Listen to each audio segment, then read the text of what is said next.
ladies. Welcome to Perspectives with Sherry, Season 2, another episode. Thank you for tuning in. I am your host, Sherry Ryan. And if you're new here, welcome.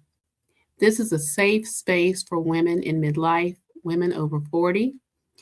I always like to say, y'all, this is such an exciting time in life. Um, I like to say that mainly because I feel like women over 40, a lot of times we say statistically that we have more life behind us than we do in front of us. And so, for that reason, living with intention is really important in the season of life. But it's also that season where we've overcome so many things, we've learned so many things, we know ourselves, we know what we want, and we know what we don't want.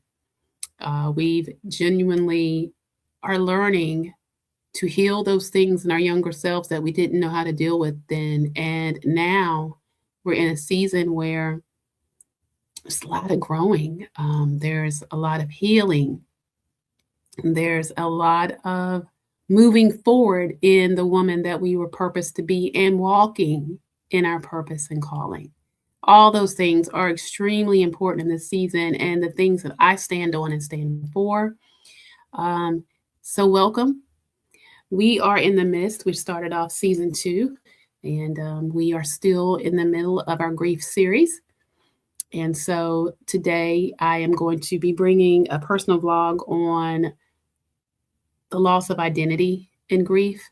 I think it's something we don't talk about enough or maybe give enough language to. So we're going to talk a little bit about that on tonight. But first things, if you are new to the channel, like I said, welcome. I would love for you to hit the subscribe button, to share this episode with a sister girl, a good friend. And definitely, if the show resonates with you, please leave me a comment and give this video the thumbs up. It's a free way to support the channel, and YouTube will see the engagement and push us through the algorithm, and we will get more exposure so that I can continue to share with more wonderful women these amazing vlogs and interviews and topics that we all can grow together. And I said last episode, if you didn't catch it, the reason that I am starting off season 2 with the grief series is I am in the midst of my own grief journey. I have recently lost my only brother, my baby brother, my youngest sibling, back in December 6th of 2025. So it's fresh. It's just been a couple months. And so myself and my family are all navigating that. He was a huge, huge presence in our family, a beautiful person, one of the best human beings I have ever known and probably ever will know. They just, he was just really, really special. And I know we all say that about our family members, and I hope to be true, but I will say that I stand on that, and a lot of people echo what my feelings on him. My brother, Charles, also known as Chuck or Chucky Walker Jr., was an amazing man. And so it's a huge, significant loss. And a part of my healing is sharing this with all of you, as many of us have navigated the holiday season for the first time without a loved one. And now we are in a new year, and a lot of times we set goals for ourselves. And, this is a time where, you want to do things different or learn something new or grow in some area. But for many of us, we're just learning how to be, and that's okay too. And so today I wanted to focus on the part of grief that we don't talk about, which is the loss of identity. 2025 was a rough year for me. Excuse me, y'all. Simply because it was a lot of loss. Starting in January, I lost an elder cousin. I come from a very close family. I grew up in a very small town where my family all went to church together and, very interwoven and very close.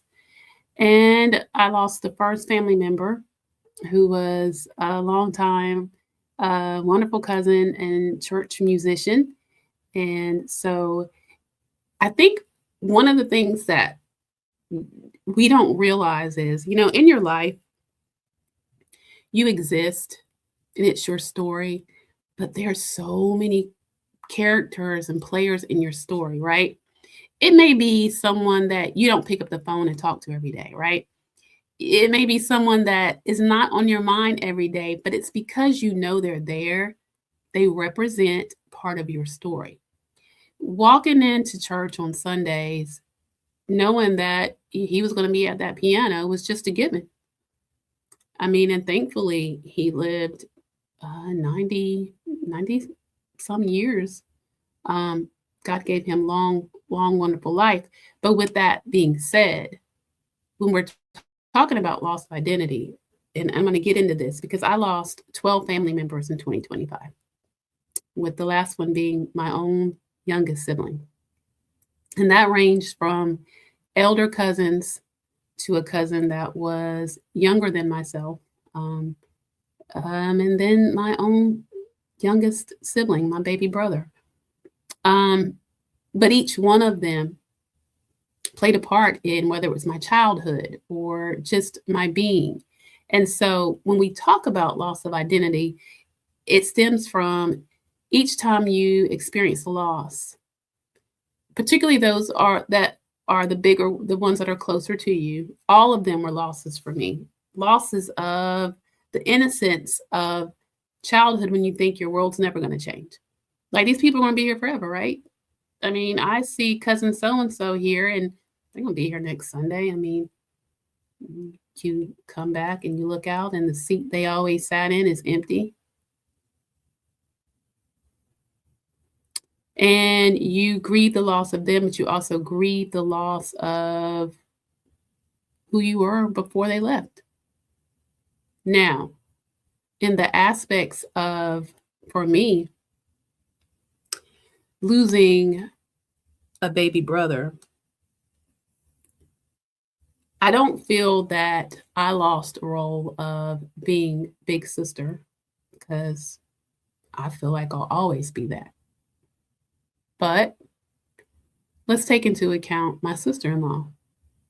She was his wife for 20 years. They were together for over 20 years, married 20. They had just renewed their vows in July of last year. And in December, he was gone. The next day that she woke up, her whole world changed. In that instant, her world changed. When my brother left this earth, she's still struggling to figure out what does that look like for her. He was her every day, part of her every decision, the good mornings when you wake up, the going about your day and knowing that when I get back in the house, that's who I'm coming home to. It's gone. So for widows, for my mom and dad, who every day would pick up the phone and talk to him. My mom sometimes more than once a day. My father at least once or, a couple times a day. Where's their son? They're still parents of his, but you feel left feeling what? And even myself and my sister, we felt like, and we all said this, and I've lost a child, an infant child, back in the year 2000. My youngest son is a twin, and I lost my other baby at 4 weeks old, and his name was Michael. When he passed away, I was supposed to be the mom of twins. I consider myself to still be that. One is here with me, and one is an angel twin. But when I say that your role and identity changed, and this was sparked by a wonderful, wonderful post that a cousin of mine shared on Facebook that kind of like pinpointed how I was feeling. It's also when you lose someone, you lose who you were to that someone. So when she said, my sister-in-law said that on that day, a part of her died too. A part of me did too. Every Facebook memory, and they have been relentless, y'all. Facebook puts you in a chokehold when you lose someone. I mean, I've been getting them left and right because, every year around this time of year, my sister and my brother would take a sibling trip where it would just be the three of us. And siblings have roles. You have myself, I'm the oldest. My sister was that infamous middle child, and my brother was the baby. And when we got together, with whatever responsibilities in life we had, and we were all spouses and parents, and in my sister's instance, a grandparent. When we got together, we were just those little Walker kids again. It was just back in sync, like back in the days when we were growing up, like nothing ever changed, and it was beautiful. But one piece is missing to that. So my sister and I feel off balance. And so that's how I know a lot of you feel. And so why it feels so confusing, our identities are built in relationship. We don't become who we are in isolation. We become who we are through connection. And so when someone is suddenly gone, your nervous system still expects them to exist. Your brain still reaches for them. Your body still holds the memory of a life that no longer exists. So you're trying to live in a present reality while your internal world is still anchored to the past.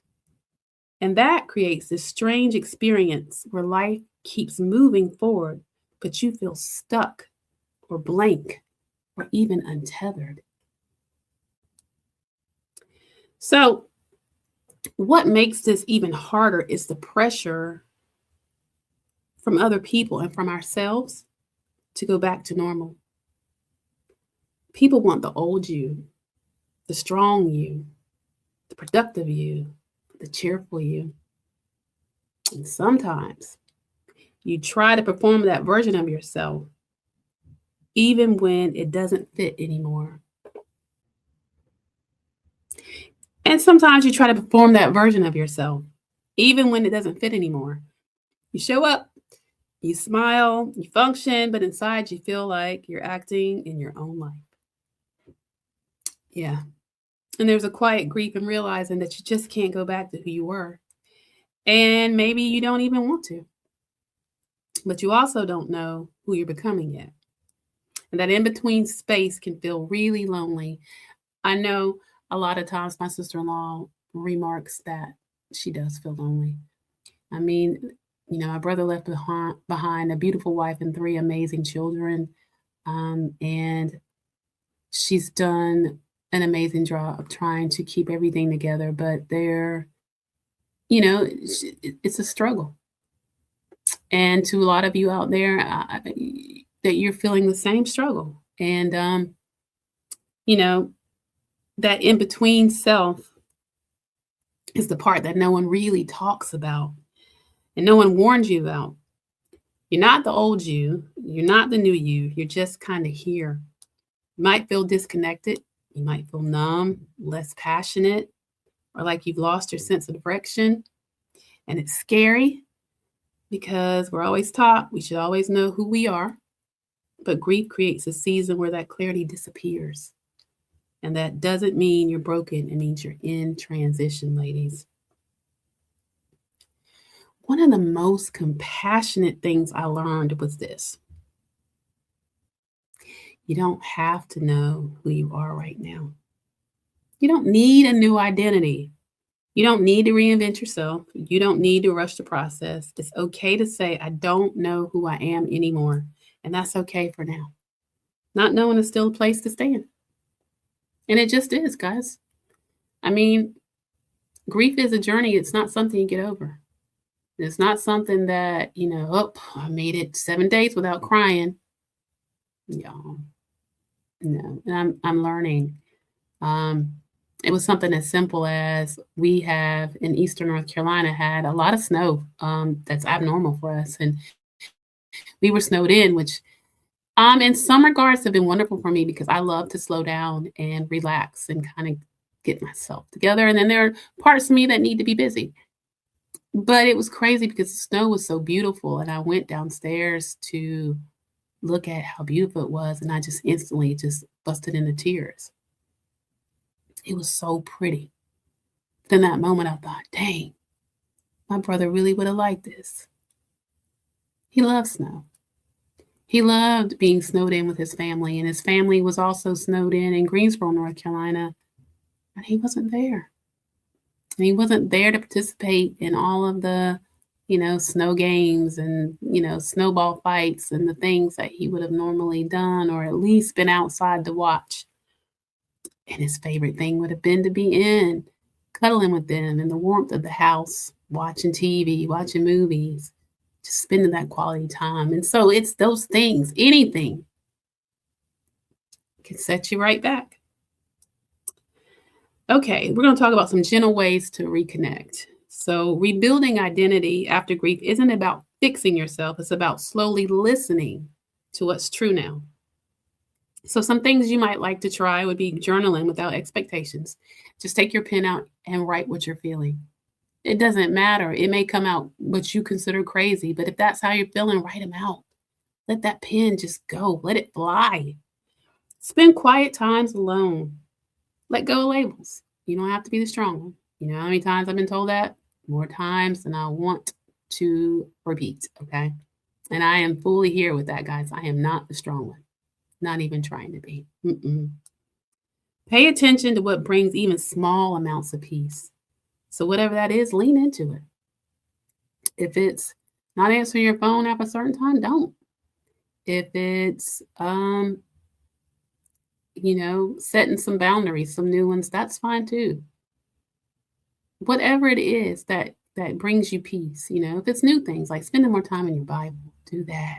More time in prayer, listening to music, um, people that you normally would love and that you laugh and cut up with. If you right now you don't want to be a part of that, that's okay. Whatever right now helps you find your peace, that's okay. And that kind of identity rebuild is slow. It's not a makeover. It's more like remembering how to breathe in a different atmosphere. You have a new normal now. You just need to breathe. Take it one day at a time. So if you're asking yourself, who am I now? I want you to know that you're not alone and you're not failing. You're still here. You're still worthy. You're still becoming. And you don't have to find yourself because you haven't disappeared. You're just meeting yourself again in a new season of life. And that's not something to rush. That's something to be gentle with. So, ladies, if you too are in the midst of a grief journey, first off, let me say that a good grief counselor is amazing to have that kind of support. But remember to be gentle with yourself. That's something that I always would tell people when they would have, a huge loss in their life. And I'm learning to take my own advice, and it's the same advice that I give my parents, my siblings, my sister-in-law, my nieces and nephews.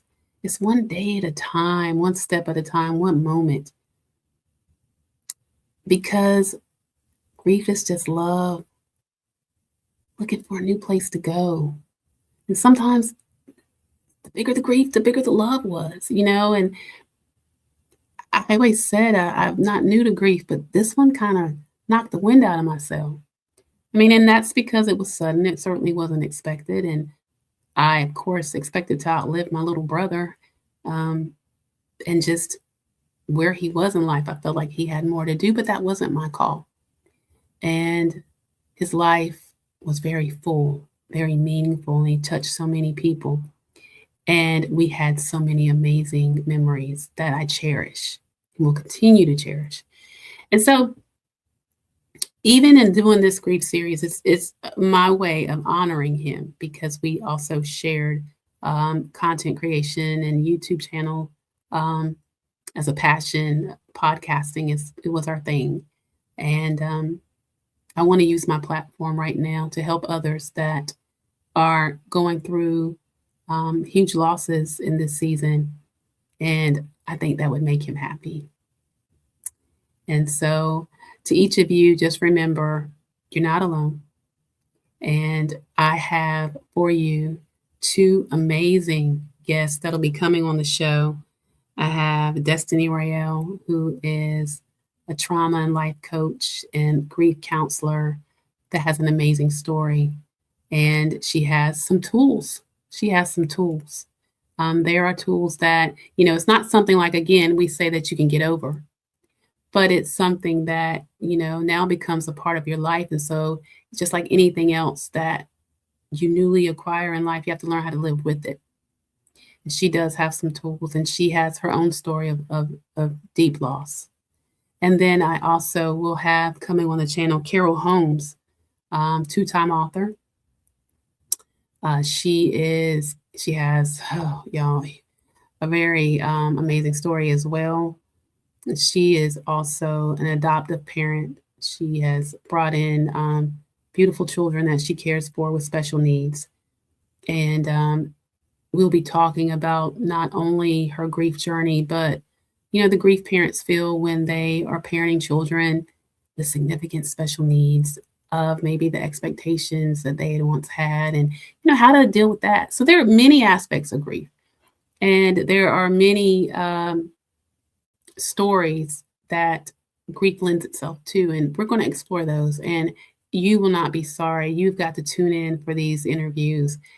I am so excited. You ask, and God will always provide the right ones. As soon as I interviewed them, I knew they were perfect for this series. And so they will be definitely on the show. You will not want to miss their episodes. It will help you, just as even talking to them for the time that I did. It was just wonderful. So I can't wait to share it with you. So you've got to make sure you subscribe and hit the notification bell so you know when I drop it. So as always, ladies, thank you so much for tuning in tonight and for supporting Perspectives with Sherry. Again, if you haven't yet, please like this video, share it with a friend, and make sure you are a Perspective lady and you subscribe. And with that, I would like to bid you a good night and tell you that, keep going one day at a time, one moment. Take a deep breath. And we're in this together. You're not alone. All right, ladies. Until next time, I will see you then.